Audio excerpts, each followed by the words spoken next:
Chapter का नाम है ऋतुचर्या अध्याय। ऋतुचर्या अध्याय मतलब इस चैप्टर में बताया गया है कि ऋतु कितनी होती हैं और कौन सी ऋतु में क्या काम करना है और कौन सी ऋतु में क्या काम नहीं करना है। ठीक है, तो देखो चैप्टर का स्टार्टिंग में ये श्लोक अगर तुम्हें बस इतना लिखा आ जाता है, पहले ध्यान से सुनना, ऋतुचर्या बस इतना लिखा आ गया, उसके बाद डॉट डॉट डॉट करके क्वेश्चन दे दिया तुम्हें, लॉन्ग क्वेश्चन एक, ठीक है, 10 मार्क्स में, तो उस टाइम पे तुम्हें समझ जाना है कि इस चैप्टर में जितना तुम्हें कुछ आता है, कितनी ऋतु होती हैं, कौन सी ऋतु में कौन कौन से महीने आते हैं, तो पूरे चैप्टर की डिटेल लिखनी है तुम्हें। ठीक है, पहला क्वेश्चन यहाँ से बनता है, अगर ऋतु करके ऋतुचर्या, ठीक है, देन उसके बाद डॉट डॉट डॉट करके क्वेश्चन आ जाए उस और फिर कुछ ना हो, तो तुम्हें समझ जाना है कि ये क्वेश्चन हमारा ऋतुचर्या के चैप्टर से है और इसमें हमें जितना कुछ आता है वो सारी चीज़ें यहाँ पे फिल करनी है कॉपी में। ठीक है, समझ में आया सबको क्या कहना चाह रहा हूँ मैं? जी भाई। अब देखो यहाँ पे चर्या अर्थात शब्द चर धातु से बना है, यानी कि जो चर्या शब्द है वो किस धातु से बना है? चर धातु से बना है। चर का अर्थ होता है गति, तो देखो गति या भक्षण होना। ठीक है, तो जो ऋतुचर्या है, अगर तुम्हें ऋतुचर्या की निरुक्ति पूछे तो कौन सी धातु से बना है? चर धातु से बना है, जिसमें चर का मतलब होता है गति यानी कि मूवमेंट। ठीक है, इसलिए यहाँ चर्या शब्द का अभिप्राय गति अर्थ में विहार तथा भक्षण अर्थ में आहार है। तो गति का मतलब, गति में क्या है? गति अर्थ है। ठीक है, गति को क्या कहा गया? विहार, और भक्षण को क्या कहा गया? आहार। तो जो हमें इस ऋतु में आहार विहार लेने हैं वो इस चैप्टर में हमें बताए गए हैं और यही हमारा ऋतुचर्या अध्याय है। तो ऋतुचर्या में चर्या का अर्थ क्या है? चर धातु से बना है। ठीक है, और चर का अर्थ क्या होता है? गति, और गति का किससे अर्थ लिया गया है? विहार में, और भक्षण का अर्थ किस में लिया गया है? आहार में। ठीक है, तो अब देखो यहाँ से षण ऋतु मतलब षण से समझ में आ रहा होगा 6 ऋतु। तो ऋतु कितनी होती है? 6। ठीक है, कौन कौन सी ऋतु होती हैं? सबसे पहले शिशिर, वसंत, ग्रीष्म, वर्षा, शरद, हेमंत। तो देखो कितनी ऋतु होती हैं? 6 होती हैं। पहली शिशिर, दूसरी वसंत, ग्रीष्म, वर्षा, शरद और हेमंत। तो 6 ऋतु होती हैं। अब ऋतुएं तो 6 होती हैं और हर एक ऋतु देखो हमारे पास कितने मंथ होते हैं एक ईयर में? 12 मंथ। ठीक है, इन 12 मंथ में क्या होता है? 2 मंथ की एक ऋतु होती है। ठीक है, तो इसी तरह टोटल 12 मंथ की कितनी ऋतु हो जाएंगे हमारे पास? 6 ऋतु होती हैं। तो मतलब हर एक ऋतु कितने महीने की होती है? 2 महीने की होती है। तो ये श्लोक है। इसके बाद क्या कहा गया? माघ फाल्गुन आदि 2-2 महीने से क्रमशः 6 ऋतु होती हैं, यानी कि जो हमारे 12 महीने हैं उन 12 महीने में कितनी ऋतु बनती है? हमारी 6 ऋतु बनती हैं। तो एक ऋतु कितने महीने की होगी? 2 महीने की एक ऋतु होती है। जैसे माघ फाल्गुन क्या है? ये हमारे हिंदी के मंथ नेम है। ठीक है, जो मंथ नेम है वो हिंदी में, वो कौन कौन से? माघ फाल्गुन। जैसे इसमें कौन सी ऋतु आती है? हमारी शिशिर। तो शिशिर ऋतु में कौन से महीने आते हैं? माघ और फाल्गुन। इसी तरह वसंत ऋतु में कौन सा आते हैं? चैत्र और वैशाख। इसी तरह ग्रीष्म में कौन सा आते हैं? ज्येष्ठ और आषाढ़। और वर्षा में कौन कौन से महीने आते हैं?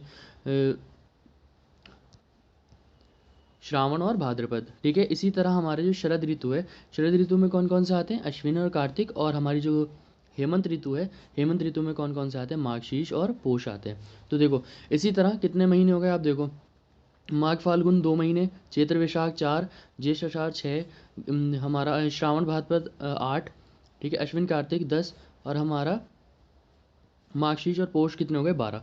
तो 12 महीने, इन्हीं 12 महीने में कितनी ऋतु बन रही है? 6। पहली ऋतु शिशिर, दूसरी वसंत, तीसरी ग्रीष्म, चौथी वर्षा, पांचवी शरद और छठी कौन सी बन रही है? हमारी हेमंत ऋतु। तो देखो इस श्लोक का मतलब यही था। भाई बीच में आवाज कट रही है आपकी। रुको एक सेकंड, मैं अपने नेटवर्क थोड़े सही कर लेता हूँ, 1 मिनट रुको।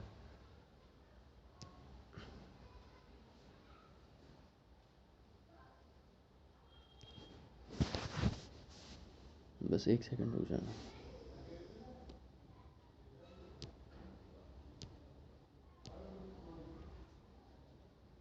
अब वॉइस नहीं कटेगी, अब सही रहेगी। आ रही है ना सबको वॉइस सही? हाँ अब सही है। ठीक है, तो अब देखो कितनी ऋतु कही गई हैं? 6 ऋतु कही गई हैं, और 6 ऋतु किससे मिलके बनी है? 12 महीने से। तो अब जो पहली 3 ऋतु हैं, कौन सी पहली 3 ऋतु? शिशिर, वसंत, ग्रीष्म। तो इनको कहा जाता है उत्तरायण में आती हैं ये ऋतुएं। कौन से आती हैं? आदान काल या उत्तरायण में आती हैं। और वर्षा, शरद, हेमंत, ये 3 ऋतु आती है हमारी दक्षिणायन। ठीक है, इन्हें दक्षिणायन कहते हैं, उन्हें उत्तरायण कहते हैं। अब क्यों उत्तरायण कहते हैं, क्यों इन्हें दक्षिणायन कहते हैं? तो पहली 3 ऋतु फिलहाल तुम याद रखो क्या, कौन कौन सी? शिशिर, वसंत, ग्रीष्म कौन सी है? आदान काल की ऋतुएं या उत्तरायण कहते हैं, ठीक है। वर्षा शरद हेमंत कौन सी है हमारी, दक्षिणायन कहते हैं, या फिर ये कौन से विसर्ग काल की हैं। अब देखो, तो जो अब हमने 6 ऋतु थी हमारी, तो 6 ऋतु को हमने 3-3 में डिवाइड कर दिया, ठीक है। 3 ऋतु अलग हो गई और 3 ऋतु अलग, मतलब 6 महीने अलग डिवाइड कर दिए और 6 महीने अलग डिवाइड कर दिए। तो जो पहली 3 ऋतु हैं उनको हम कहते हैं आदान काल की ऋतु कहते हैं, ठीक है, या हम इन्हें उत्तरायण भी कहते हैं। जो लास्ट की 3 ऋतु हैं हमारी उनको हम क्या कहते हैं, दक्षिणायन कहते हैं। यह हमारा इनका कौन सा है, ये हमारे विसर्ग काल की ऋतु होती हैं। तो अब देखो, सबसे पहले पढ़ते हैं आदान काल। तो आदान काल के बारे में क्या कहा गया है, इस काल को उत्तरायण भी भाई कहा आज जाता तो है। बहुत ही आवाज कट रही है आपकी, कुछ समझ ही नहीं आ रहा कुछ। बाकियों को आ रहा है, क्या पता तुम्हारे नेटवर्क में इशू हो।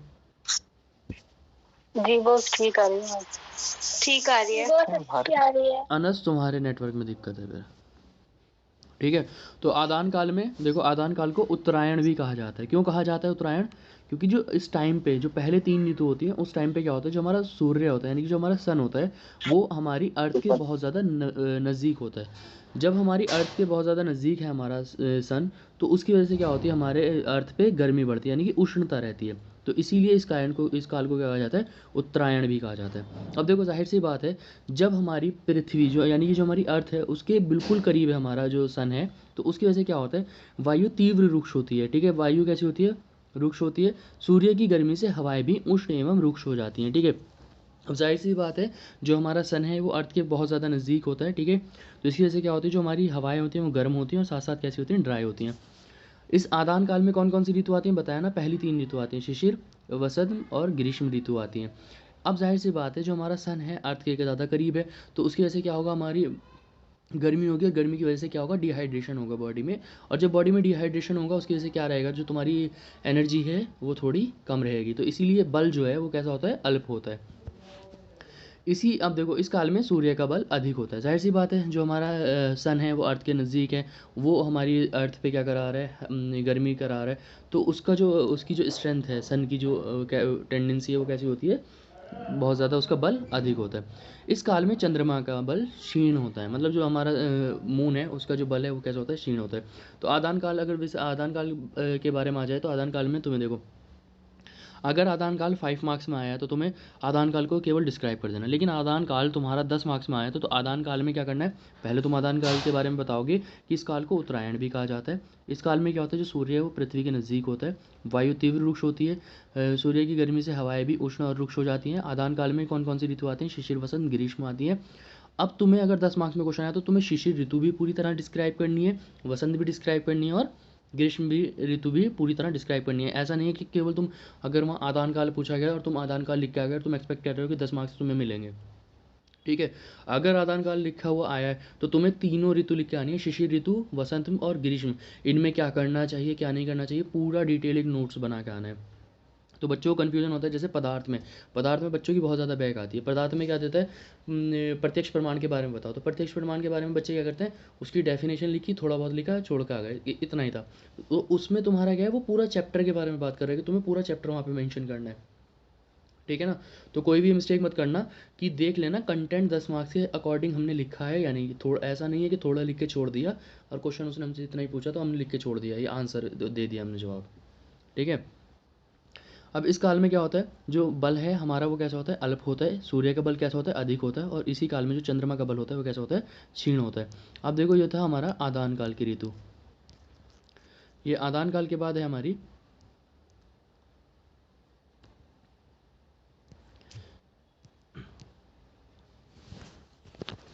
अब आदान काल के बाद है हमारा विसर्ग काल, ठीक है। अब विसर्ग काल में क्या होता है, अब जो लास्ट की 3 ऋतु आती है वो कौन सा उसमें आती है, विसर्ग काल में आती है। इस काल को हम दक्षिणायन भी कहा जाता है, ठीक है। अब देखो, यहाँ पे इस काल में क्या था, सूर्य पृथ्वी के समीप होता है, ठीक है। लेकिन यहाँ सूर्य जो होता है वो पृथ्वी से दूर होता है, ठीक है। इसलिए जो हमारी अर्थ पे है उष्णता यानी कि हॉटनेस है वो क्या होती है, कम होती है। इस काल के समय सूर्य का बल क्षीण रहता है। अब देखो, अपोजिट हो जाएगा। पहले जो हमारा आदान काल था उसमें सूर्य का बल कैसा था, अधिक था।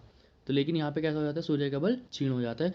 और जो हमारा चंद्रमा का बल आदान काल में कैसा था, क्षीण था, अब वो कैसा हो जाता है, यहाँ पे चंद्रमा का बल अधिक होगा था। इस काल में के समय चंद्रमा का बल अधिक रहता है, ठीक है। इस काल के समय शारीरिक बल उत्तम होता है, यानी कि जो हमारी हमारी एनर्जी है वो क्या होती है, हम एनर्जेटिक फील करते हैं ड्यूरिंग दीज ऋतुज, या इस काल में, है ना। विसर्ग काल में कौन कौन सी ऋतु आती है हमारी, वर्षा, शरद और हेमंत, ठीक है, ये ऋतु आती हैं अब हमारी। तो अब देखो इसके बाद है हमारा ये चार्ट पूरा, अब देखो तुम यहाँ पे इस चार्ट से पूरा समझ जाओगे, ठीक है। मैंने कितनी ऋतुएं बताई हैं, 6 होती हैं, शिशिर, वसंत, ग्रीष्म, वर्षा, शरद, हेमंत, ठीक है। अब इनमें कौन कौन सी, अगर हम मॉडर्न के अकॉर्डिंग देख रहे हैं, मॉडर्न मंथ के अकॉर्डिंग या अंग्रेजी मास के अनुसार देख रहे हैं, तो कौन कौन से पहली ऋतु में आते हैं, शिशिर में जनवरी फरवरी, वसंत में मार्च अप्रैल, ग्रीष्म में मई जून, ठीक है, वर्षा में जुलाई अगस्त, और शरद में सितंबर अक्टूबर, इसी तरह हेमंत में नवंबर दिसंबर आते हैं। और जो भारतीय, अगर हम हिंदी मंथ के नेम के अकॉर्डिंग देखते हैं, तो शिशिर में कौन सा आता है, माघ फाल्गुन, जो 2 महीने हैं वो बनाते हैं मिलके शिशिर ऋतु बनाते हैं। चैत्र वैशाख कौन सी ऋतु में आते हैं, वसंत में, ठीक है। ज्येष्ठ और आषाढ़ कौन सी में आते हैं, ग्रीष्म में। श्रावण और भाद्रपद किस में आते हैं, वर्षा में। अश्विन कार्तिक किस में आते हैं, शरद ऋतु में। और मार्गशीर्ष और पौष कौन सी ऋतु में आते हैं, हमारे हेमंत ऋतु में। अब देखो मैंने तुम्हें बताया था जो पहली 3 ऋतु होती हैं उसमें सूर्य का बल कैसा होता है, अधिक होता है। तो देखो पहली जो शिशिर ऋतु है उसमें थोड़ा बढ़ा रहेगा, वसंत में बहुत ज़्यादा बढ़ा रहेगा, और ग्रीष्म में क्या होता है, पूर्णतम, मतलब बहुत अधिक बल होता है। सूर्य अधिक बलवान कौन सी ऋतु में होता है, ग्रीष्म। ग्रीष्म यानी कि गर्मी। तो जाहिर सी बात है तुम्हें पता है उस टाइम गर्मी क्यों लगती है, क्योंकि जो सूर्य का बल है वो पूर्णतम है, मतलब बहुत ज़्यादा बढ़ा हुआ है। इसी तरह वर्षा में देखो, वर्षा ऋतु में क्या होता है, धीरे धीरे कम होने लगता है, ठीक है, क्षीण हो जाता है। इसके बाद क्षीणतर, और लास्ट में क्या होता है, हेमंत, यानी जो हमारे जो विंटर्स हैं, विंटर्स के टाइम पे देखो इस कभी कभी सन दिखता ही नहीं है, ठीक है, तो उसका जो बल है वो कैसा हो गया, क्षीणतम हो गया है। इसी तरह अब चंद्रमा के साथ, तो चंद्रमा जो पहली 3 ऋतु है उसमें बल कैसा था, क्षीण था। तो पहली ऋतु में शिशिर में क्षीण रहता है, दूसरे में क्षीणतर, और जो ग्रीष्म ऋतु है उसमें क्षीणतम रहता है, मतलब बहुत ही कम रहता है। इसी तरह जो हमारी आने वाली ऋतु हैं, तो अब देखो 3 ऋतु जो हमारी विसर्ग काल की थी उसमें बढ़ने लगता है ना। तो पहले पूर्ण होता है, पूर्णतर, और लास्ट में क्या होता है, पूर्णतम होता है ना, हेमंत ऋतु में। अब भूमंडल यानी कि हमारी जो अर्थ है उसमें क्या होगा, तो पहले 3 महीने में, कि मैंने बताया था जब आदान काल में सूर्य हमारी अर्थ के नज़दीक है तो क्या करता है, रुक्षता बढ़ाता है। तो पहले 3 में देखो, पहले 3 मंथ में क्या होगा, शिशिर, पहली 3 ऋतुओं में शिशिर में रुक्ष रहेगा, वसंत में रुक्षतर, और जो हमारी ग्रीष्म है उसमें रुक्षतम, ठीक है। तो जो हमारी ग्रीष्म ऋतु है उसमें तुमने देखा होगा जो वायु है वो भी कैसी चलती है, रुक्ष चलती है, ठीक है। तो यहाँ पे रुक्षतम रहेगा, मॉइस्चर नहीं होता बिल्कुल भी, जो हमारी एयर है उसमें, ठीक है। इसके बाद वर्षा में थोड़ी स्निग्ध होने लगेगी, देन उसके बाद शरद में स्निग्धतर, और हमारा जो हेमंत है उसमें स्निग्धतम रहेगी। अब देखो कौन सी ऋतु में कौन से रस भरे होते हैं, ठीक है। तो शिशिर में देखो, तुम नीचे से आ जाओ, पहले लिखो मधुर, फिर अम्ल, लवण। इसी तरह देखो कटु, फिर एक छोड़ के तिक्त, और फिर बीच में आ जाओ कषाय। पहले तुमने नीचे से स्टार्ट करो, पहले 3 ऋतु में डिवाइड कर लो, ये विसर्ग काल की 3 ऋतु हैं। तो पहला कौन सा है, मधुर, फिर तीसरे पे लिखना है अम्ल, और दूसरे में लवण।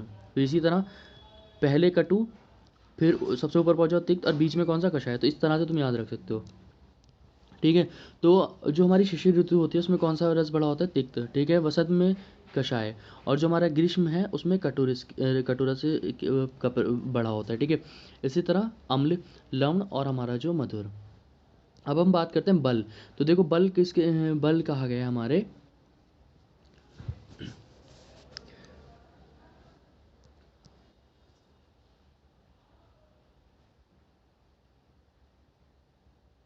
ठीक है। तो अब देखो बल क्या कहा गया, पहली शिशिर में कैसा रहता है, श्रेष्ठ रहता है, ठीक है। वसंत में कैसा हो जाता है, मध्यम होता है, और ग्रीष्म में कैसा होता है, अल्प हो जाता है, मतलब बहुत कम होता है, ठीक है। अब ये दोष जो है, तुमने दोष यहाँ पे मैंने मेंशन नहीं किया है, ठीक है, ये बल का दोष था, तो यहाँ पे चीज़ ये हो गई। अब देखो इसमें हमने क्या पढ़ा है, पहले हमने पढ़ी आदान काल और विसर्ग काल के बीच में डिफरेंस। आदान काल और विसर्ग काल के बीच में डिफरेंस सबको समझ में आया, पहले तो ये बताओ। जी आ गया, ठीक है, जी आ गया, आया ना। इसके बाद हमारा आदान काल और विसर्ग काल के बाद पढ़ा हमने चार्ट, तो ठीक है। तो चार्ट जो मैंने तुम्हें पढ़ाया, पहले तुम्हें बताई कौन कौन सी भारतीय मास कौन कौन से आते हैं, ठीक है, कौन कौन सी ऋतु में कौन कौन से मंथ आते हैं, ठीक है। जो सूर्य का बल है कौन सी ऋतु में बढ़ा रहेगा, कौन सी में कम रहेगा, चंद्रमा का कौन सी में रहेगा, ठीक है। भूमंडल जो हमारी अर्थ है, अर्थ की सरफेस है वो क्या रहेगी, तो पहले शिशिर में रुक्ष रहेगी, वसंत में रुक्षतर, और देन उसके बाद ग्रीष्म में रुक्षतम रहेगी। ठीक है, जो हमारा मनुष्य का बल है वो कैसा रहेगा, पहले शिशिर में श्रेष्ठ रहता है। ठीक है, और उसके बाद हमारा कैसा रहता है, वसंत में मध्यम बल रहता है, और जो हमारी ग्रीष्म ऋतुचर्या होती है उसमें अल्प रहता है। ठीक है, अब ये जो 3 नीचे का है ना, ये 3 में मिस्टेक हो गई है, ये 3 मिस्टेक हो गई है यहाँ पे मेरे से, तो इनको अपोजिट कर लेना। जो श्रेष्ठ मैंने वर्षा में लिखा ना, तो श्रेष्ठ हेमंत में होता है। ठीक है, ये थोड़ा यहाँ पे मैं यही देख रहा था कि कुछ ना कुछ गड़बड़ है। तो यहाँ पे देखो, वर्षा में क्या रहेगा, अल्प रहेगा। ठीक है, शरद में मध्यम, और जो हमारा हेमंत है उसमें क्या रहेगा, श्रेष्ठ। तो जो ये नीचे वाले हैं, नीचे वाली विसर्ग काल की 3 ऋतु हैं, उसमें इन ऊपर नीचे वाली ऋतुओं का एक्सचेंज कर लेना। ठीक है, हेमंत में श्रेष्ठ कर देना और वर्षा में अल्प कर देना। समझ में आ रहा है क्या कह रहा हूँ? जी जी, कर दिया है ना वो चीज़ यहाँ पे, तो क्योंकि ये थोड़ा हो गया होगा मिस्टेक यहाँ पे। अब देखो, तो सबसे पहले पढ़ते हैं कौन, हेमंत ऋतुचर्या।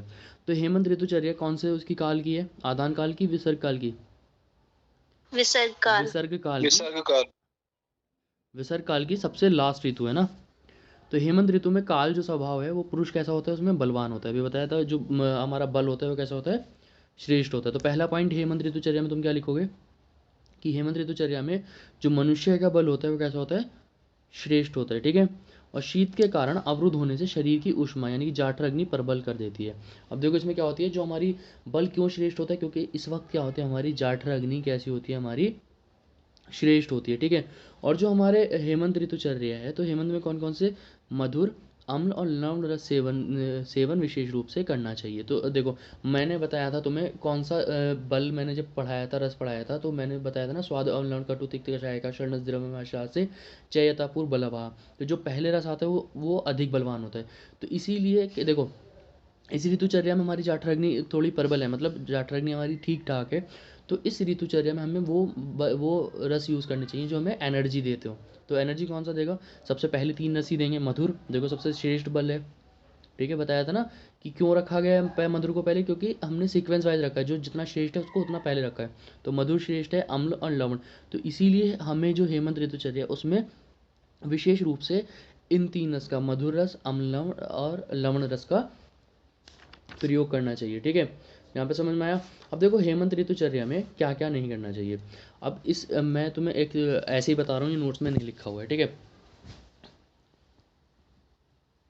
देखो अब तुम खुद बताओ कि जो मैंने हेमंत ऋतुचर्या है, मैंने जब तुम्हें व्यायाम बताया था, तो व्यायाम के बारे में बताया था कि व्यायाम कब करना चाहिए। कल जब मैंने तुम्हें लास्ट लेक्चर लिया था, उसमें कहा था कि हेमंत और शिशिर ऋतु में तुम्हें व्यायाम कितना करना चाहिए, अपने बल के आधा करना चाहिए। ठीक है, हाँ, तो तुम वो चीज़ यहाँ पे भी मेंशन कर सकते हो। देखो, तुम्हें अगर कंटेंट नहीं मिल रहा है या तुम्हें कंटेंट बढ़ाना है, 10 मार्क्स में पूछा गया, तो तुम इतना लिख के नहीं आओगे, तुम यहाँ पे और चीज़ें भी लाओगे कि इस ऋतुचर्या में व्यायाम करने की अनुमति दी गई है, और हमें व्यायाम कितना करना है, हमारे बल के आधा करना है, यानी कि अद्र बल हमें व्यायाम करना है। ठीक है, इसी तरह इस ऋतुचर्या में क्या करना है तुम्हें, हमें अभ्यंग भी करना है। इस ऋतुचर्या में हमें क्या करना है, व्यायाम किया तो व्यायाम के बाद क्या करना है, हमें अभ्यंग करना है। अभ्यंग करोगे तो तुम्हारी जाहिर सी बात है, बल है तो श्रेष्ठ बल है, तो बल श्रेष्ठ है तो तुम्हारी जो बॉडी के ऑर्गन्स हैं और या फिर तुम्हारी मसल्स हैं वो भी स्ट्रांग होंगी। ठीक है, तो हमें इसमें क्या करना चाहिए, हमें तेलों का अभ्यंग करना चाहिए। ठीक है, सिर पर तेल वगैरह। अब जाहिर सी बात है, देखो इसी में अब जैसे तुमने पढ़ा होगा मैथुन, मैथुन की ऋतु कौन सी बताई गई है, मैथुन में भी कहा गया है कि शिशिर ऋतु में मैथुन कर सकते हो। ठीक है, तो शिशिर ऋतु में क्या कर सकते हो तुम, इसमें सॉरी हेमंत ऋतु में मैथुन की भी इजाज़त दी गई है। अब दूसरी बात यह कि जो हमारा भोजन होना चाहिए, अब तुम देखो, तुम खुद ध्यान से लगाओ कि जो हमारा भोजन है, जो हम खाना खा सकते हैं, तो हैवी फूड कौन सी ऋतु में खा सकते हैं। गर्मी में तो हमारा खुद मन नहीं करता, क्योंकि हमारी जो जाठर अग्नि है वो इतनी प्रदीपित नहीं होती, तो जाठर अग्नि प्रबल यहाँ पे होती है, तो प्रदीपित होती है। तो यहाँ पे तुम क्या कर सकते हो, हैवी फूड यानी कि गुरु फूड, या फिर तुम क्या कर सकते हो, स्निग्ध आहार विहार का भी सेवन कर सकते हो। ठीक है, अब इसके बाद आ जाओ मदिरा पे, है ना। मदिरा यानी कि मद्यपान, जो हमारी शराब वगैरह का सेवन है वो भी कौन सी ऋतु में बताया गया कि तुम कौन सी ऋतु में करो, हेमंत या फिर शिशिर ऋतु में करो। ठीक है, क्योंकि अगर तुम ग्रीष्म ऋतु में करोगे तो वो वैसे ही उष्ण होती है, और ग्रीष्म ऋतु में क्या कहा गया है कि अगर तुम मदिरा या मद्यपान कर भी रहे हो तो तुम्हें उसमें जल मिला के, अधिक मात्रा में जल रखो, तब मद्यपान करो। तो ऋतु जो जितने भी मतलब तुम्हें लगता है कि हाँ जितने भी हार्ड काम थे, ठीक है, ये तो सारे कौन से उसमें कर सकते हो ऋतु में, तुम हेमंत ऋतु में कर सकते हो, ठीक है, समझ में आ रहा ना। तो चीज़ों को मिलाओ। अब देखो जो तुमने हेमंत ऋतु में, अगर तुम्हें और कंटेंट नहीं मिल रहा है तो तुम हेमंत ऋतु में ये भी लिख सकते हो कि हेमंत ऋतु किसका कौन सा है, विसर्ग काल का आखिरी महीना। इसमें कौन से मास आते हैं, माघ शीर्ष और पौष मास आते हैं, ठीक है। हेमंत ऋतु में सूर्य का बल क्षीणतम होता है। हेमंत ऋतु में चंद्रमा का बल पूर्णतम रहता है। स्निग्धतम होती है हमारे भूमंडल में, ठीक है। और हमारे कौन से रस की अभिवृद्धि होती है, मधुर रस की अभिवृद्धि होती है, ठीक है। इसमें कौन से दोष का शमन होता है, पित्त दोष का शमन होता है, ठीक है। जैसे हमने दोष पढ़े थे तो दोषों का संचय प्रकोप प्रशमन पढ़ा है ना ऋतुओं के अनुसार, कौन सी ऋतु में कौन सा प्रकोप रहता है किसका, या कौन सा शमन रहता है। तो इसमें किसका शमन रहता है, पित्त का शमन रहता है, ठीक है। तो ये चीज़ें मतलब जो तुम पढ़ रहे हो उन चीज़ों को क्या करो, कोरिलेट करो। जहाँ तुमने पिछले चैप्टर में पढ़ी, तुम्हें लगता है कि ये चीज़ यार वहाँ पे बताया गया था कि इस ऋतु में करना चाहिए, तो वो चीज़ तुम वहाँ पे मेंशन करो। तो देखो ऋतुचर्या में अगर तुम्हें सपोज करो हेमंत ऋतुचर्या लिखने आ गई, तो हेमंत ऋतुचर्या में अब जाहिर सी बात है क्या करना चाहिए, हमें आताप करना चाहिए। आताप मतलब अपने जो हाथ पैर हैं उनको सेकना चाहिए, ठीक है। हमें अगर कहीं बाहर जाना है तो हमें क्या करना चाहिए, गर्म कपड़ों का प्रयोग करना चाहिए। अगर हमें स्नान करना है तो स्नान उष्ण जल से करना चाहिए। फिर तुम वो लिख सकते हो कि स्नान के बारे में क्या बताया गया कि जो आधा शरीर है हमारे स्नान का, आधा जो कटी से नीचे का है उसको हमें उष्ण जल से का प्रयोग करना है। तो चीज़ों को तुम्हें कोरिलेट करना है आपस में। समझ रहे हो ना क्या कहना चाह रहा हूँ मैं,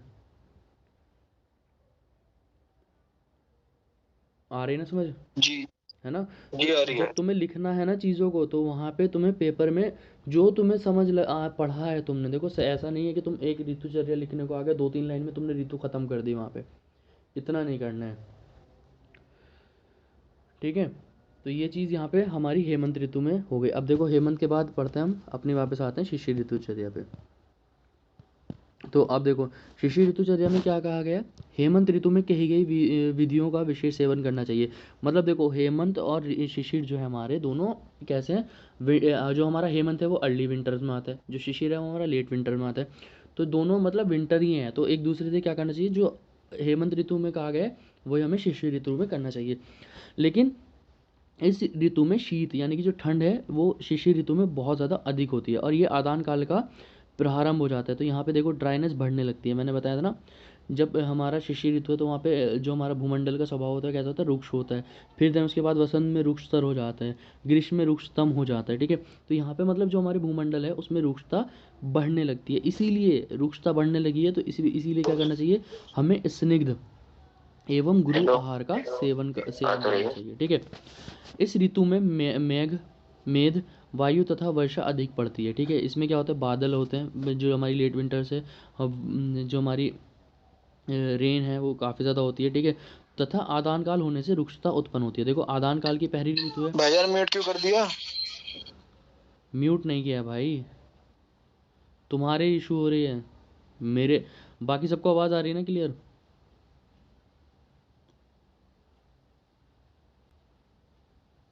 आवाज़ आ रही है ना क्लियर सबको।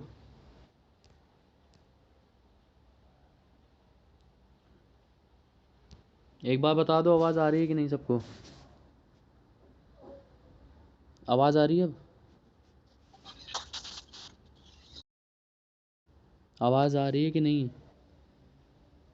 आ गई आ गई। चलो पता नहीं कैसे म्यूट हुआ था ये।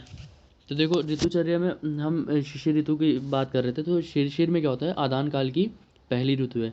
तो आदान काल में क्या होता है, रुक्षता बढ़ने लगती है, तो इसीलिए इस ऋतु में रुक्षता बढ़ती है तो हमें क्या करना चाहिए, स्निग्ध एवं गुरु आहार का सेवन करना चाहिए, ठीक है। और इस ऋतु में क्या रहती है, जो हमारी बारिश है वो ज़्यादा होती है, ठीक है। और इसी वजह से क्या होता है, यहाँ पे आदान काल होने की वजह से रुक्षता भी उत्पन्न होती है। इसीलिए हेमंत ऋतुचर्या का अधिक सेवन करना चाहिए। तो हमें जो अब चीज़ें बताई गई हैं ना हेमंत ऋतुचर्या में, वही चीज़ें हमें शिशिर ऋतुचर्या में भी फॉलो करनी है, ठीक है। लेकिन देखो इसमें कौन कौन से रस, अभी मैंने तुम्हें बताया था हेमंत ऋतु में कौन कौन से थे, मधुर अम्ल लवण, लेकिन यहाँ कौन से, कटु तिक्त कषाय रस तथा वातल लघु एवं शीतल अन्नपान अपथ्य होता है। अब देखो सिंपल सी बात सुनो, अब तुम थोड़ा कोरिलेट करना ये चीज़, वात को प्रकोप करने वाले रसों का नाम बताओ जो मैंने पढ़ाया था चैप्टर में। वात प्रकोपक, कटु तिक्त कषाय, कटु तिक्त कषाय। ठीक है। और जो हमारी शिशिर ऋतु है वो कौन से काल की है? आदान काल की पहली ऋतु, ठीक है। और आदान काल में रुक्षता बढ़ती है ना। अब अगर तुम्हारा देखो आदान काल वैसे ही है, रुक्षता वैसे ही बढ़ रही है, और तुम ऊपर से कटु तिक्त कषाय रस सेवन कर रहे हो, तो वात बढ़ेगा, वात बढ़ेगा ना। कटु तिक्त कषाय अगर तुम रस यूज करोगे तो तुम्हारा वात बढ़ेगा नहीं बढ़ेगा? बढ़ेगा। तो वात बढ़ेगा तो रुक्षता और बढ़ेगी। एक बार और बता दीजिए, समझ नहीं आया। देखो जो तुम्हारा मैंने बताया था, वात प्रकोपक रस कौन कौन से हैं? वात को बढ़ाने वाले कट्टू, तिक्त और कषाय, ठीक है। तो कट्टू तिक्त कषाय रस क्या करते हैं? वात को बढ़ाते हैं हमारी बॉडी में। अब शिशिर ऋतु में क्या है? शिशिर ऋतु आदान काल की पहली ऋतु है, ठीक है। इसमें जो भूमंडल का स्वभाव है वो कैसा होता है? रुक्ष होता है पहले से ही। अब अगर देखो भूमंडल का स्वभाव पहले से रुक्ष है, और ऊपर से तुम कटु तिक्त कषाय रस ले रहे हो, यानी कि जो तुम्हारी वात है, वात को बढ़ाने वाले रस ले रहे हो, तो वात का गुण कैसा होता है? रुक्ष होता है। तो तुम्हारी बॉडी में और क्या करेंगे? रुक्षता और बढ़ाएंगे। एक तो पहले रुक्षता थी, ठीक है, वात वाली प्रॉपर्टी पहली थी इस ऋतु में। अब तुम कटु तिक्त और कषाय रस लेने लगे हो, तो वात वाली प्रॉपर्टी यानी कि रुक्ष वाली प्रॉपर्टी तुम्हारी बॉडी में और ज़्यादा इंक्रीज करेगी। इसलिए कहा गया है कि जो कटु तिक्त और कषाय रस हैं, ठीक है, यानी कि जो वात बढ़ाने वाले रस हैं, वो रस हमें नहीं लेने चाहिए। क्यों? क्योंकि इस ऋतु में पहले से ही रुक्षता बढ़ना शुरू हो जाती है। आगे समझ आ गई। आगे ना। देखो वात पहले से ही रुक्षता बढ़ रही है, अब हम वो रस यूज़ कर लेंगे जो वात को बढ़ाते हैं, यानी कि रुक्षता उत्पन्न करते हैं बॉडी में, तो जाहिर सी बात है और रुक्षता होगी। तो इसीलिए क्या गया, जो हमारे कटु तिक्त कषाय रस हैं, यानी जो वातल हैं, लघु और शीतल होते हैं, उनका अन्नपान मतलब वो खाना पीना हमारे लिए अपत्य, हमारी बॉडी के लिए बेनिफिशियल नहीं है। आया समझ सबके? ये बात आ गई या नहीं समझ? जी। ठीक है। अब देखो इसके बाद है हमारी वसंत ऋतुचर्या। वसंत ऋतुचर्या कौन सी है? हमारी दूसरी ऋतु है आदान काल की। इसमें कौन से रसों का सेवन करना चाहिए? कटु और तिक्त और कषाय, ठीक है, का सेवन करना चाहिए, ठीक है। लघु द्रव्यों का सेवन करना चाहिए। कौन से द्रव्यों का सेवन करना चाहिए? जो हमारे लाइट द्रव्य होते हैं। क्यों? क्योंकि इस वक्त देखो जैसे जैसे वसंत ऋतुचर्या आती है ना, तो जो हमारा कफ है वो कफ पिघलना शुरू हो जाता है, और वो कफ पिघल के कहाँ जाता है? हमारी जाठराग्नि को मंद कर देता है, मतलब जाठराग्नि को शांत कर देता है। अब जाठराग्नि हमारी कमज़ोर होने लगती है, इसीलिए जो हमारा खाना है, अभी तो हम स्निग्ध खाना ले रहे थे और गुरु खाना ले रहे थे। क्यों? क्योंकि हमारी जाठराग्नि प्रदीपित थी, तो वो उसको ईजिली डाइजेस्ट कर पा रही थी। लेकिन अब कफ ने क्या किया? जो कफ हमारा रुका हुआ था, तो वो कफ क्या कर रहा? धीरे धीरे जैसे जैसे सन का बल बढ़ता गया, तो वो कफ धीरे धीरे हमारी बॉडी में क्या करता गया? नीचे बैठता गया, और उसने क्या किया? हमारे जाठराग्नि जो प्रदीपित थी उसको धीरे धीरे कम करना शुरू कर दिया। इसीलिए क्या कहा गया कि इसमें लघु और द्रव्यों का सेवन करना चाहिए। और किसका सेवन करना चाहिए? मधु। मधु मतलब शहद का, यव, गोधूम, जांगल पशु पक्षियों का मांस। क्यों जांगल पशु पक्षियों क्यों मांस क्यों कहा गया? क्योंकि जो जांगल पशु पक्षियों का मांस होता है वो कैसा होता है? हमारा लघु होता है, ठीक है। अरिष्ट, ठीक है, सीधु, माद्रिका, पक्वजल एवं शुंठी का पका जल का सेवन करें। ये सारी चीज़ें हैं जो हमें सेवन करनी चाहिए इस ऋतुचर्या में, ठीक है। वसंत ऋतुचर्या में जो जो चीज़ें हमें कही गई हैं, ये चीज़ें हमारी कही गई हैं। अब देखो,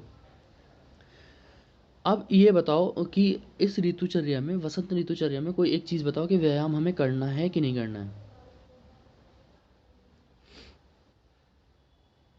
बहुत कम। पहली तीन ऋतु देखो, हेमंत, शिशिर और वसंत में कहा गया कर सकते हो, ग्रीष्म, वर्षा, शरद में मना किया गया है, ठीक है। मना कैसे कैसे किया गया? कि तुम्हें बहुत ही कम मात्रा में करना है, ठीक है। अब देखो इसमें क्या कहा गया है? अब ये बताओ, तुम्हारा ये तो हो गया हमारा, क्या हम वसंत ऋतु में दिन में सो सकते हैं?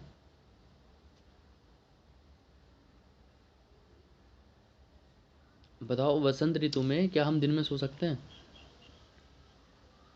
नहीं, नहीं सो सकते। क्यों?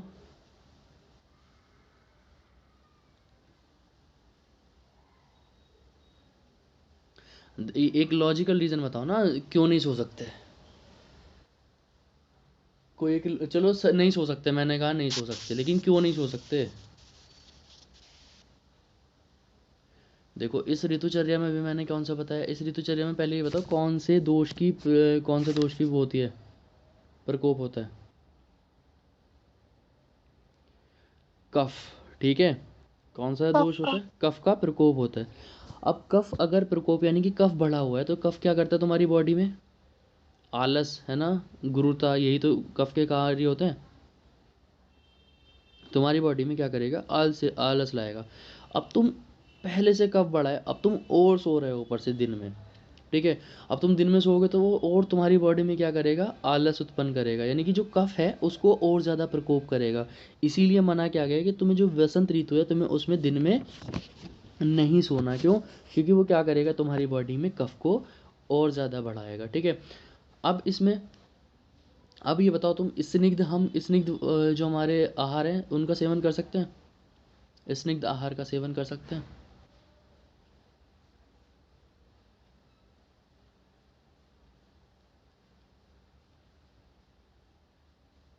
स्निग्ध आहार का सेवन नहीं कर सकते, क्यों? क्योंकि वो कफ का गुण है। हाँ वही, या तो देखो कफ पहले से ही बढ़ा है, स्निग्धता पहले से ही बढ़ी है तुम्हारी बॉडी में, ठीक है। रुक्षता तो मतलब वैसे, लेकिन तुम्हारे वो कफ को क्या करेगी? कफ का गुण है, कफ की प्रॉपर्टी है। और दूसरी बात ये है कि जो अभी मैंने बताया जाठर अग्नि इतनी ज़्यादा प्रदीपित नहीं होती कि वो उसका डाइजेशन करा सके, ठीक है। इसलिए तुम्हें क्या करना है? जो तुम्हें दिन में ना तो तुम्हें सोना है, ना ही तुम्हें स्निग्ध आहार विहार का सेवन करना है, ठीक है।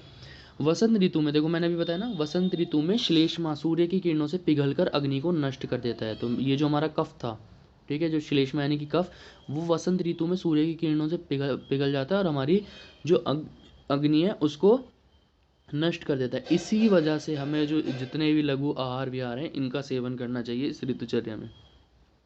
तो इस ऋतुचर्या में देखो, साथ साथ अब ये बात देखो, यहाँ पे क्वेश्चन इस बार भी पूछा गया था कि कौन सी ऋतु में हमारे प्रकोपित कफ को बाहर निकालना है। तो जो हमारा कफ बढ़ा है, ठीक है, तो इस ऋतुचर्या में उस कफ को बाहर निकालने का, कफ को निकालने का प्रयत्न करना चाहिए, ठीक है।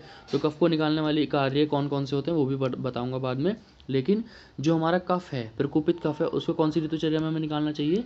वसंत ऋतुचर्या में हमें उसको बाहर निकालना चाहिए, ठीक है। इसके बाद तीक्ष्ण वमन का कैसे? वमन एवं तीक्ष्ण नस्य आदि का प्रयोग करना चाहिए, ठीक है। हमें वमन और नस्य, तो नस्य कौन सी ऋतुचर्या में करना चाहिए? वसंत ऋतुचर्या में, ठीक है। जो नस्य पढ़ाया था, नस्य क्या होता है? अणु तेल का, है ना, अणु तेल को क्या करते हैं? अणु तेल का नस्य करते हैं, ठीक है। तो नस्य कौन सी ऋतुचर्या में लाभदायक है? हमारा वसंत ऋतुचर्या में। लघु तथा रुक्ष भोजन करें, व्यायाम, उपटन एवं आघात, ठीक है। व्यायाम करें, उपटन भी करें, और आघात यानी कि पैरों में मर्दन, पैरों में मालिश करें, ठीक है। तो व्यायाम मैंने बताया था, व्यायाम 3 ऋतु में कहा गया है, हेमंत, शिशिर और वसंत ऋतु में बताया गया है कि अपनी बॉडी का कितना अर्धशक्ति। क्यों? अब इस ऋतुचर्या में क्यों कहा गया है? क्योंकि कफ प्रकोपित है। तो कफ की प्रकोपित है तो तुम्हें क्या करना है? व्यायाम करना है, ताकि वो कफ की जो प्रकोप है वो कम हो सके, ठीक है।